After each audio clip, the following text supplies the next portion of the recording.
Olá, meus amigos, meus queridos, meus irmãos em Cristo, Igreja do Senhor, um corpo em Cristo, um organismo vivo, pessoas conectadas que se edificam mutuamente, que se abençoam mutuamente. É bom estar aqui de volta, é bom estar aqui para falarmos sobre o estudo da célula desta semana. A gente tem falado aqui sobre os sofrimentos do tempo presente. E o tempo presente tem sido um tempo de muitos desafios, né? Há muitas tensões, né, ao nosso redor. E essas tensões nos deixam um tanto preocupados, né? As tensões são movimentos que nos deixam em suspensão. O que está acontecendo? Para onde estamos indo? E aí a gente é desafiado nesse processo, né? Nesse processo de caminhada, nesse processo de estar envolto de tantas interrogações, de tantas inseguranças humanas, né? Nesse processo a gente é desafiado a manter a fé, manter a confiança, manter a esperança. Mas alguns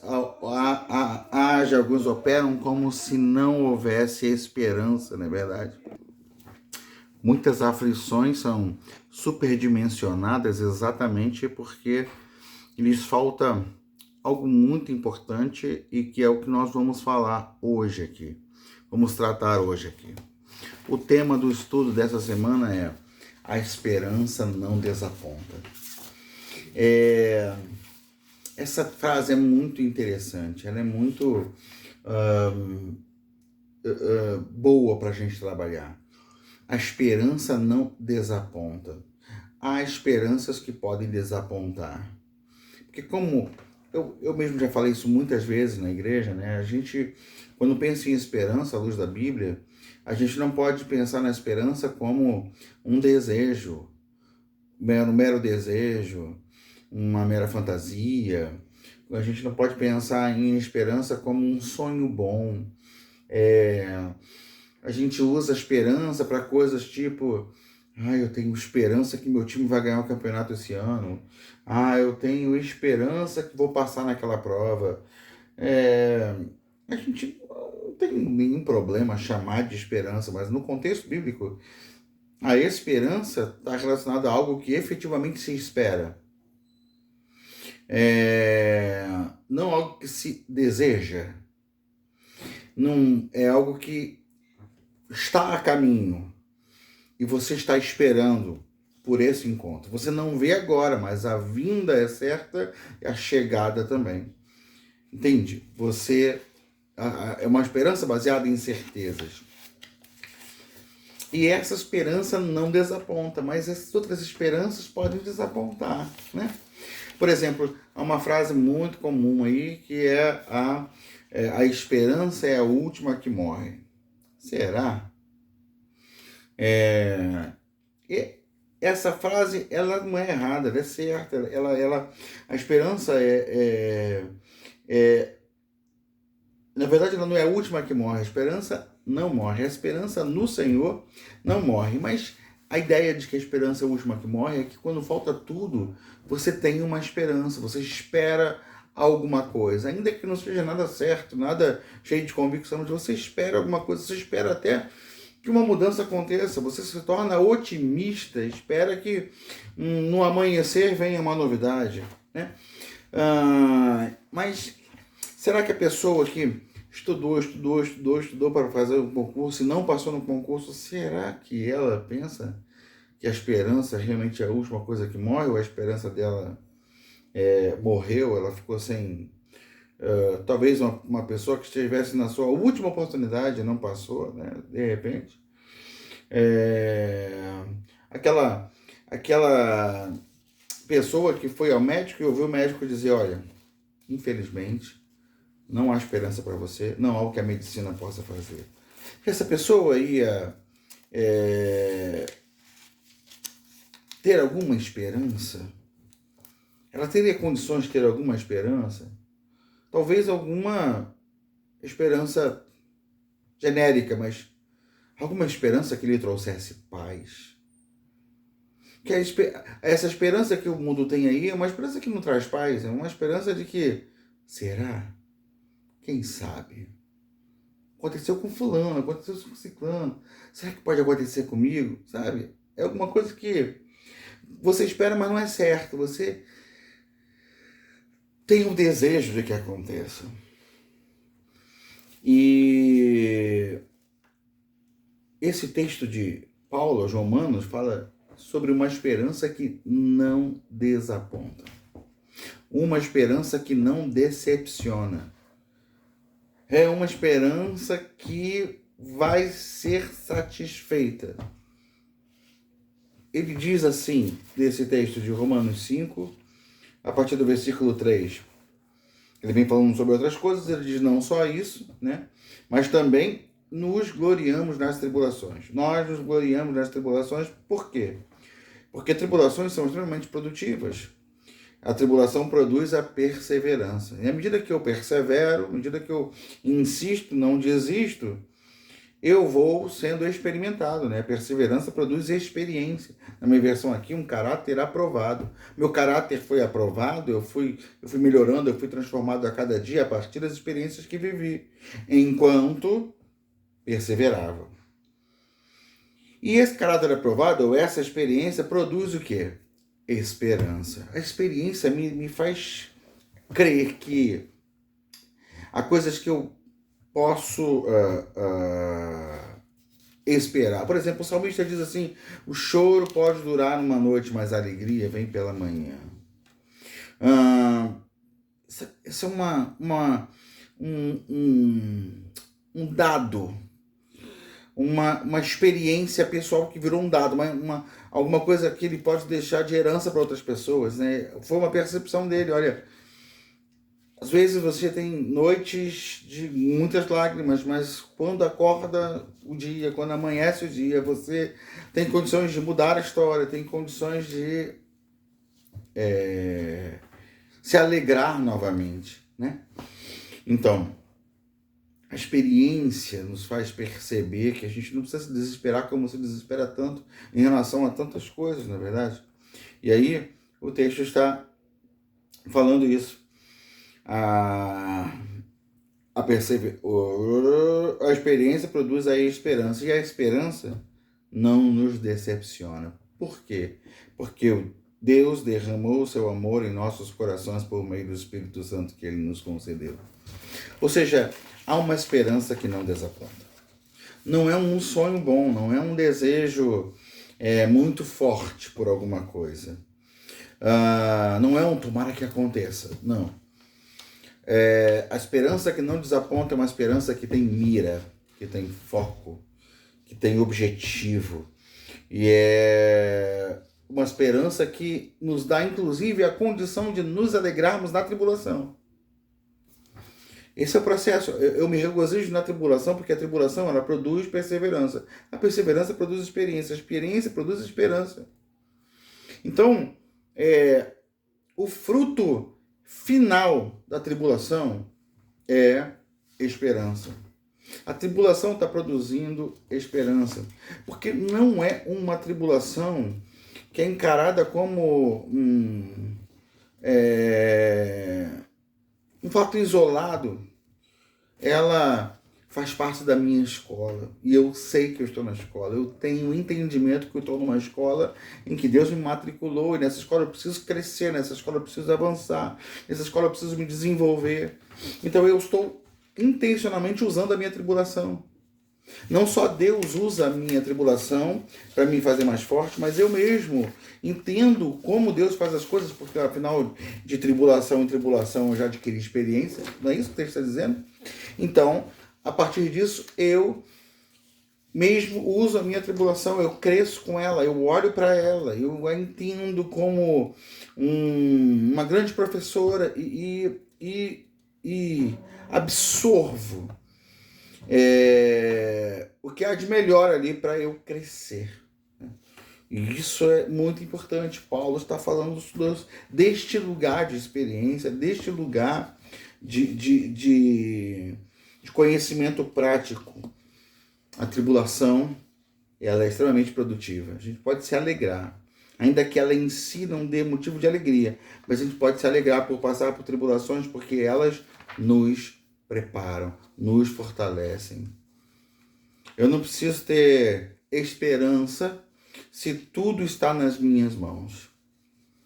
Tudo que eu preciso e quero está nas minhas mãos, então eu não preciso ter esperança de nada. Mas há muitas coisas fora do lugar, e isso me coloca num lugar de murmuração ou alegria em Deus, através da esperança.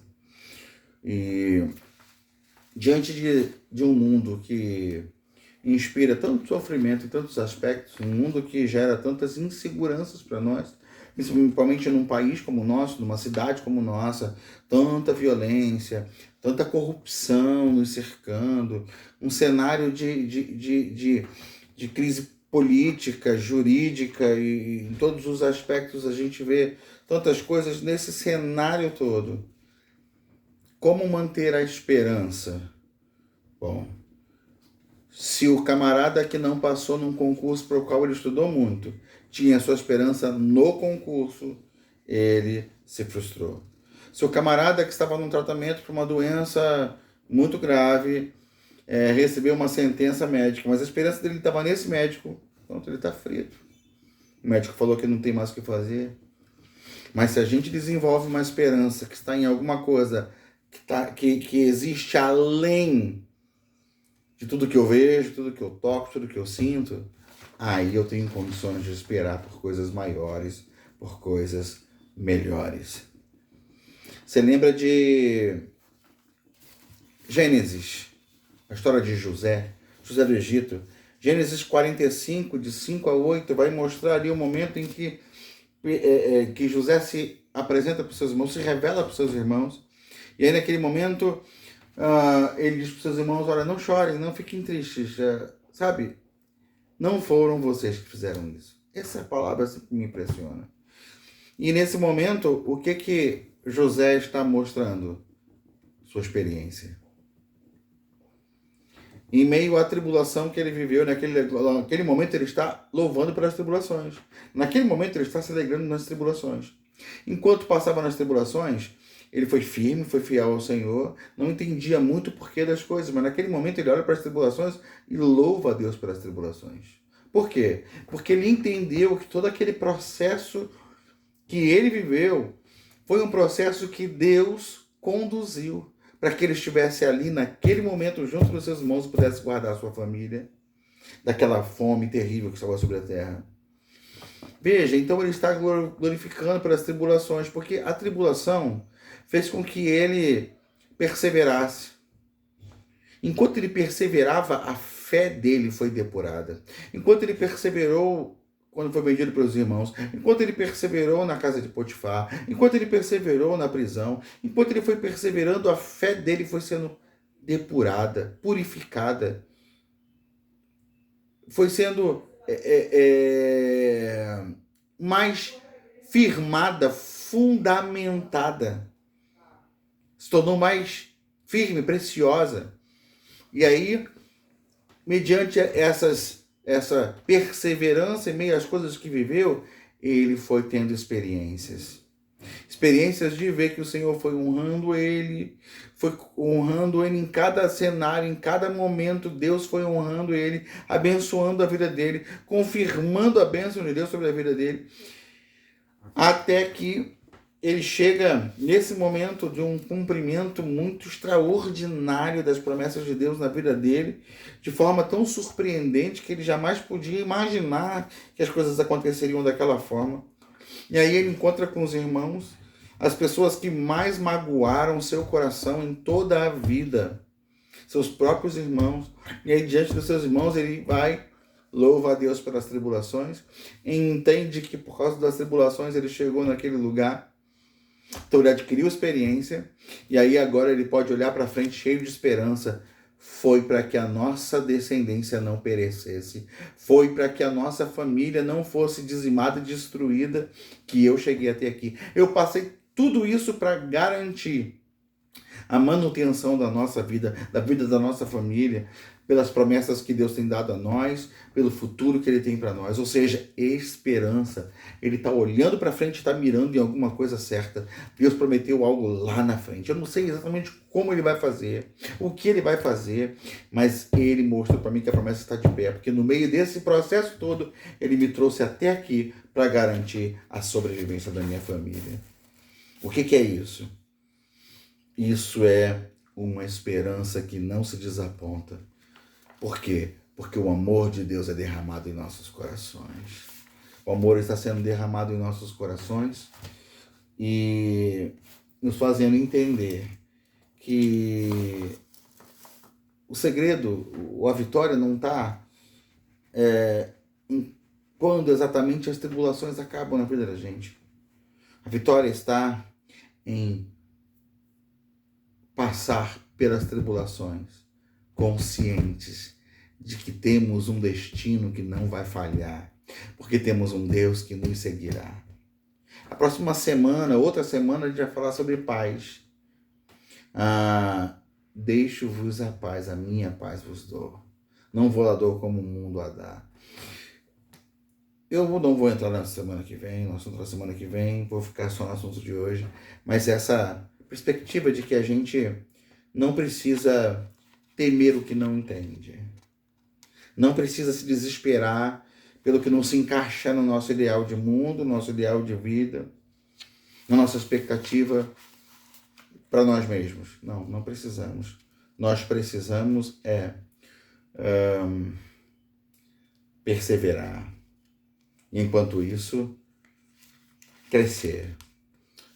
E como consequência ou como resultado desse crescimento, a gente olhar para frente com a certeza de que Ele vem sobre as nossas vidas. Como Jó declarou, eu sei que o meu Redentor vive e por fim se levantará. Amém, querido? Tenha esperança no Senhor, esperança que nasce a partir da sua palavra. Essa esperança não vai te desapontar, não vai te decepcionar, porque há amor de Deus sendo derramado sobre você, há mover de Deus sendo derramado sobre você, que sinalizam ao teu coração, no teu espírito, que você não está perdido. Você está numa estrada rumo à vitória completa de Deus na sua vida. Amém, querido? Deus te abençoe, que seja uma semana de graça, uma semana de crescimento, uma célula poderosa no Senhor. Amém? Fique em paz. Deus te abençoe.